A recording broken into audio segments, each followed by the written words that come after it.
আলাইকুম ওয়া রাহমাতুল্লাহি ওয়া বারাকাতুহু। আলহামদুলিল্লাহি ওয়া কাফা ওয়া সালামুন আলা ইবাদিহিল্লাযিনা ইসতাফা।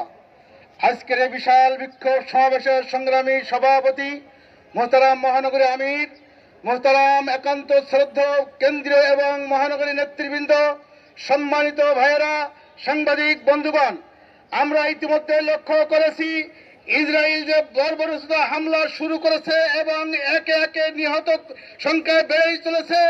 বিশেষ করে ইতিহাস সাক্ষী ইসরায়েলের এই আশ্রয় প্রার্থীরা দীর্ঘ কয়েক শত বছর আগে আশ্রয়ের নামে ভিক্ষুক বেশে খালি পায়ে অর্ধউলঙ্গ হয়ে আরবের বুকে একটু জায়গা চায়, আর এখন তারা মালিকানা দাবি শুরু করেছে।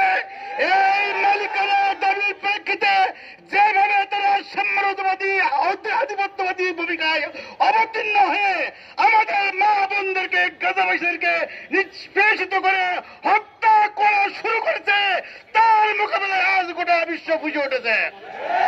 আমরা বিশ্ব মোড়লদের কাছে সুস্পষ্টভাবে বলতে চাই, ইসরায়েলকে থামিয়ে দিন, তা না হলে বিশ্ব মুসলিম উম্মাহ ইসরায়েলদের উপযুক্ত জবাব দিয়ে গাজাবাসীর পাশে দাঁড়াবে ইনশাআল্লাহ।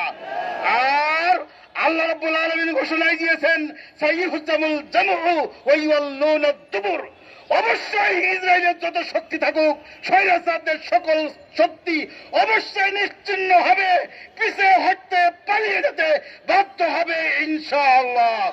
কারণ বিগত দিনগুলিতে সম্মুখ যুদ্ধে একজন গাজাবাসী নিহত হয় নাই, শহীদ হয় নাই, পিছন থেকে আকাশ থেকে মেরেছেন।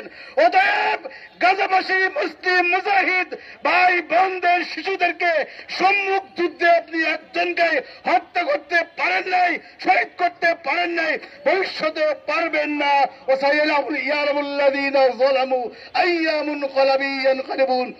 জালিম শয়তানেরা অবশ্যই দেখবেন কিভাবে পালিয়ে চলে যেতে হয়। আসসালামু আলাইকুম ওয়া রাহমাতুল্লাহ।